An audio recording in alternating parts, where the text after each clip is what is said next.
Halo semua, saya Jerry. Kita balik lagi di video playlist membuat RESTful API dengan Node.js. Ini video ke-17. Mungkin ini video terakhir. Kita akan tambahkan satu proses terakhir, middleware.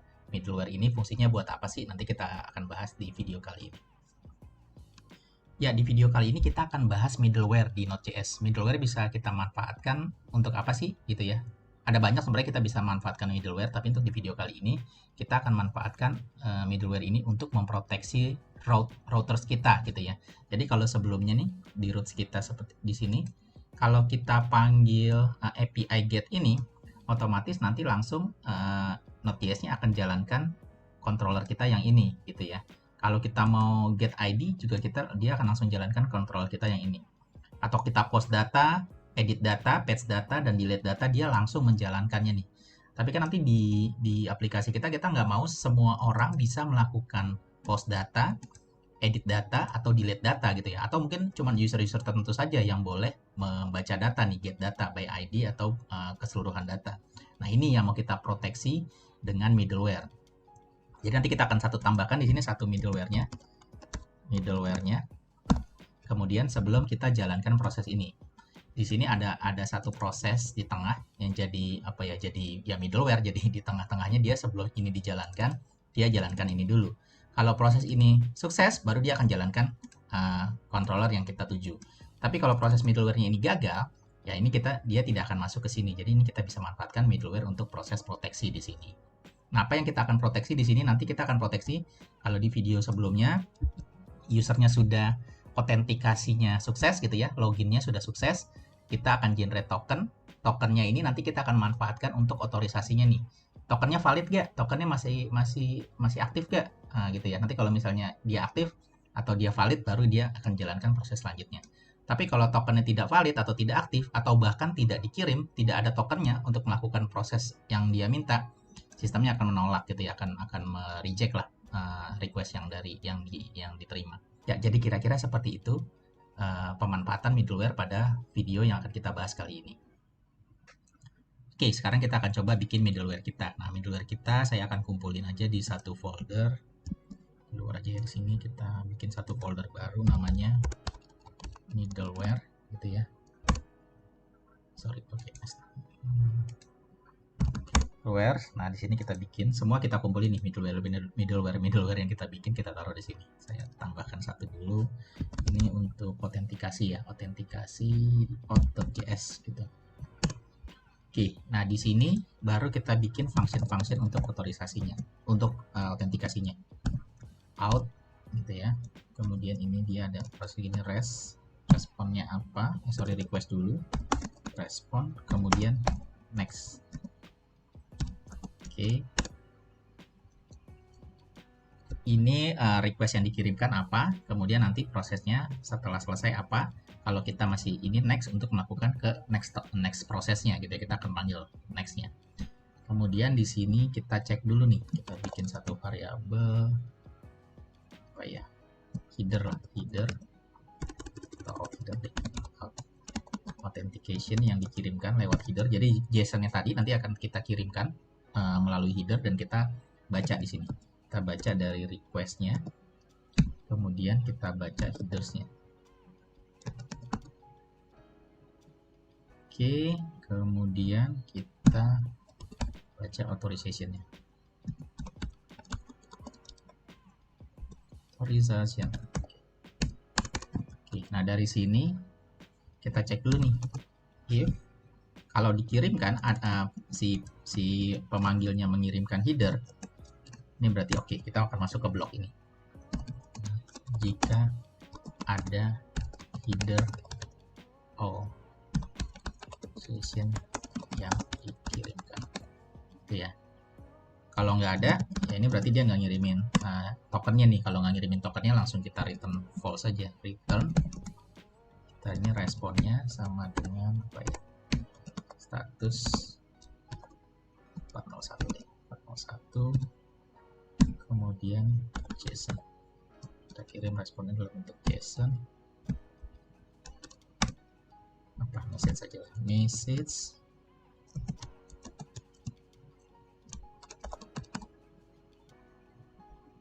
invalid or expired. Oke, kalau sukses dia kirimkan tokennya, belum tentu dia boleh melakukan prosesnya. Kita validasi dulu nih token yang dia kirimkan, JWT yang dia kirimkan, kita validasi dulu di sini. Nah, untuk memvalidasinya kita akan baca JSON-nya. Kita bikin dulu variabel JWT-nya, memanfaatkan library yang sudah kita install sebelumnya, require JWT, JSON Web Token-nya. Oke. Kemudian kita baca juga JWT secret key-nya. Secretnya ini ambil dari process.env.jwt secret. Oke, ini saya copy dulu deh ini juga. Ini saya ambil kita taruh di sini. Oke.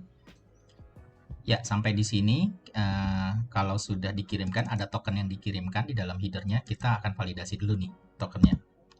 Kita split dulu tokennya, karena nanti di dalam pengiriman headernya tuh dia bentuknya akan seperti ini ya, bearer, terus baru tokennya gitu. Nah, ini kita baca tokennya aja. Kita baca tokennya aja, kita baca di sini out header, kita ambil, karena ada spasi, kita split dulu spasinya, kemudian kita ambil yang pertama gitu ya, split yang pertama. Oke, kemudian kita verify si token tersebut. Kita verify dengan JWT, ini library yang kita gunakan, ada satu function namanya verify. Kita verify token yang kita terima dengan secret key yang ada. Kemudian hasilnya di sini kita pakai. Kalau misalnya sukses, kita pakai arrow function aja. Ini variabelnya kemungkinannya dua, error atau kalau suksesnya dia akan mengembalikan datanya. Datanya akan kita tampung dalam variabel user gitu ya. Oke. Kemudian di sini kita coba cek kalau ada errornya, udah kita langsung return false saja. Return responnya, statusnya 403 deh, 403, formatnya JSON, kemudian isinya message saja, message invalid token misalnya gitu ya, karena tidak valid. Tapi kalau misalnya tidak ada error, baru langsung di sini kita requestnya user, kita ambil dari sini, dari data usernya. Sukses, data usernya ekstraknya ini dia akan menghasilkan, datanya itu nanti isi usernya akan ini, token yang kita buat sebelumnya, email, username, dan user ID gitu. Kita masukkan ke dalam requestnya dan kita lakukan ke next prosesnya. Oke, next prosesnya ini nanti akan diterima oleh si controllernya ini nih, di dalam request yang di sini dia akan proses selanjutnya. Oke, sampai di sini ini udah invalid token dah. Ini middleware kita sudah jadi. Selanjutnya kita tambahkan middleware kita ini ke dalam roots kita. Dalam roots di sini kita panggil middleware kita tadi apa namanya? Authentication middleware gitu ya. Kita ambil require, ini ngambil dari kita ambil dari yang tadi ini, di sini turun, berarti dari roots turun keluar, kita masuk ke folder ini, folder middleware, kemudian kita ambil yang ini, file out kita. Oke, sampai di sini middleware ini kita akan panggil sebelum dia ini get data nih. Jadi nggak semua orang boleh melihat data, hanya orang yang sudah login, sudah terautentikasi boleh melihat data yang ada gitu ya. Di sini kita tambahkan authentication dulu. Kalau ini tidak sukses, dia tidak bisa melihat datanya gitu. Coba save dulu. Sekarang kita coba, saya stop dulu ya. Coba npm start Oke, ada gagal. Bentar, kita lihat gagal di mana. Ada gagal di sini. Coba lihat ya. Oh, sorry, ini kita belum keluar ini. Ini belum kita ekspor modul. Kita ekspor dulu keluar. Function yang kita punya di sini. Namanya out. Ini ambil dari out ya. Oke, save. Oke, nggak ada error. Di jalan. Sekarang kita coba panggil di sini untuk get. Ini kalau sebelumnya kita panggil user semua bisa dapat nih, tapi kalau sekarang dia invalid token karena kita untuk bisa melihat data kita harus mengirimkan autentikasinya, tokennya di sini. Oke, nah sekarang kita coba login dulu. Kita coba login, mana login? Nih, saya login dulu. Oke, setelah dapat tokennya, ini tokennya harus kita kirimkan pada saat kita mau melakukan proses get user data. Cara menambahkannya kita tambahkan di sini. Kita tambahkan, sorry bukan di sini, tapi di sini di out authentication kita pilih yang ini. Kita masukkan si tokennya tadi. Ini JWT tokennya kita masukkan di sini, kita save. Nah sekarang kalau kita coba lagi, nah ini dia sudah sukses nih. Karena kita waktu untuk memanggil routes yang ini middleware akan ngecek dulu nih. Saat dia ngecek, dia akan masuk ke sini. Dia akan cek apakah ada pengiriman header JWT-nya. Kemudian header JWT-nya dia akan split, dia ambil yang tokennya aja. Karena nih kalau kita tidak split ya, ini harusnya sini aja deh. Kita console.log, kita keluar ini si headernya ini. Buat kita lihat misalnya sebelum kita split. Oke, sekarang kalau saya get lagi, nah dia akan bentuknya seperti ini nih. Barrier, terus nama si JWT token kita. Tapi kan yang kita mau validasi hanya token ini aja. Nah, kita di sini kita split dulu nih. Kita ambil nih karena ada spasi di sini. Si headernya tadi, out headernya tadi kita split berdasarkan spasi gitu ya. Nantinya ini jadi indeks ke-0, ini indeks pertama gitu ya. Kita cuma butuh untuk token tuh yang indeks pertama aja, JWT tokennya ini. Nah, dari sini kemudian kita validasi nih pakai si JWT verify ini, si token yang kita punya di sini. Kita verify dengan secret key yang kita punya. Kalau dia sukses, masuk ke dalam function yang ada di sini. Kemungkinannya dua, sorry. Error atau sukses. Kalau error, kita langsung aja return statusnya invalid token gitu ya, karena tokennya tidak valid. Tapi kalau sukses, dia masuk ke selanjutnya di sini. Sekarang kita coba ya, kalau tokennya tidak valid nih, pada saat pengiriman ini, misalnya tokennya kita tambahkan lah ini jadi 1 gini, ini pasti nggak valid. Ini keluarnya invalid token. Gitu ya, jadi munculnya di sini mana, sorry, ini get data invalid token karena di sininya nggak valid nih, dia akan masuk ke dalam sini. Oke, ini kita balikin lagi, ini tadi berapa, 0 gitu ya. Oke, kalau dia valid baru dia kasih nih return datanya ya. Oke, selanjutnya kita akan cek lagi ke routers kita di sini ya. Nah, ini yang kita baru validasi pakai middleware hanya si get data nih. Untuk yang lain yang kita mau validasi, kita bisa tambahkan di sini. Misalnya ini kita mau tambahkan gitu ya. Tidak semua orang boleh mengambil data. Atau tidak semua orang juga boleh mempost data. Harus punya token dulu gitu ya. Ini harus kita tambahkan di sini. Tidak semua juga boleh mengedit data. Kita akan validasi dulu pakai token di sini. Dan tidak semua juga boleh mendelete data. Semuanya akan kita validasi pakai middleware ini. Kalau middleware ini sukses, baru ini dijalankan. Ini middleware bisa lebih dari satu ya. Misalnya kita punya ada ini middleware authentication, terus kita punya lagi middleware yang lain gitu di sini ya.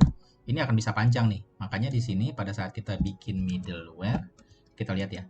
Di sini fungsinya gini. Kalau setelah function ini selesai, next dia akan panggil next. Next step-nya apa? Kalau kita lihat di sini, ini kan next step-nya nggak ada proses lagi ya. Next step-nya ini dia akan panggil controller kita yang ini. Tapi kalau kita punya next step-nya ada another middleware yang lain kita tulis di sini. Ada lagi middleware yang lain yang kita mau proses, dia akan panggil lagi gitu. Nah, tapi untuk video kali ini saya cuma bikin satu, autentikasi aja di sini untuk menggambarkan ya gimana cara pembuatan middleware. Jadi teman-teman bisa berkreasi untuk menambahkan middleware-nya. Kalau proses ini selesai, next dia akan jalankan ke next step-nya. Tapi kalau tidak selesai, udah dia akan stop nih. Di sini dia tidak akan panggil next step-nya. Jadi dia akan stuck di sini aja, udah keluar. Itu ya, ini tidak akan pernah dijalankan. Ini tidak akan pernah dijalankan gitu. Nah, kalau sebelumnya untuk kita post data, patch data, atau delete data itu kan kita tidak ada validasi sama sekali. Jadi kalau kita delete data, kita tinggal panggil URL ininya aja, API endpoint-nya, dengan metodenya delete, langsung ke delete data kita. Nah, tapi kan kita biar lebih secure, biar lebih aman, kita tidak mau seperti itu ya. Kita akan validasi dulu siapa nih yang akan mendelete datanya. Gitu. Sudah terautentikasi belum gitu ya. Akan dicek oleh si otorisasi ini. Gitu, ini kita tambahin sekarang kalau kita akan delete data tanpa kita kirimkan header tokennya, ini pasti gagal. Gitu ya, invalid expired token. Tapi kalau misalnya di sini, sorry mana? Di sini nih delete data ini kita nggak pakai middleware, dia akan langsung panggil nih proses delete-nya. Delete ID kelima. Nah, itu data sukses delete data. Apapun yang ada dia akan langsung delete nih tanpa ada validasi. Sekarang kita kan harus proteksi nih, tidak semua orang boleh mendelete data. Kita masukin ini, kita validasi dulu di sini.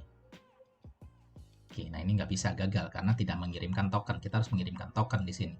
Nah, pengiriman tokennya kita masukin yang kita ambil dari sign in tadi. Ini tokennya kita kirimkan lewat header barrier-nya ini. Oke, ini 5 udah delete ya. Kita coba lihat data kita yang lainnya. Ini harusnya kalau saya refresh 5 sudah ke delete. Saya bikin 1 deh, coba ya, 1 saya delete misalnya. Harus masih ada 1. Save, kita delete. Nah, ini sekarang sukses deleted data. Begitu juga dengan step-step selanjutnya nih. Edit data atau post data akan divalidasi oleh middleware kita dulu. Ya, mungkin itu sampai di sini video ke-17 kita tentang pembahasan middleware. Ini juga mungkin jadi video terakhir di playlist pembuatan RESTful API dengan Node.js. Mudah-mudahan dari sini teman-teman sudah dapat gambaran dasar lah untuk pembuatan API dengan memanfaatkan Node.js. Jadi kita sudah mulai pembuatan CRUD-nya, proses create, read, update, dan delete-nya. Kemudian kita generate, kita bikin passwordnya dengan decrypt gitu ya, dengan enkripsi. Dan sebelum dia melakukan proses selanjutnya, kita autentikasi dengan memanfaatkan JWT, JSON Web Token. Dan pemanfaatan JWT-nya, autentikasinya itu kita bikin di dalam middleware. Nah, di middleware ini kita baru bikin untuk autentikasi aja. Tapi nanti teman-teman bisa tambahkan lagi nih, ada middleware lain di sini gitu ya. Misalnya ada middleware. Misalnya ada middleware di sini, nanti setelah autentikasi sukses kita catat dulu lognya ke dalam satu log file gitu ya, atau log database. Terus nanti step middleware berikutnya kita validasi tingkat level usernya. Ini bisa kita tambahkan middleware lainnya. Setelah proses middleware-nya selesai, ini kita tinggal next aja. Dia akan jalankan next middleware-nya atau next prosesnya. Kalau di sini karena next prosesnya langsung ke controller, jadi nanti setelah middleware ini selesai langsung ke controller. Oke, kurang lebih seperti itu untuk video kita ke-17 di playlist membuat RESTful API dengan Node.js. Terima kasih. Sampai ketemu di playlist berikutnya atau di video berikutnya. Semoga bermanfaat.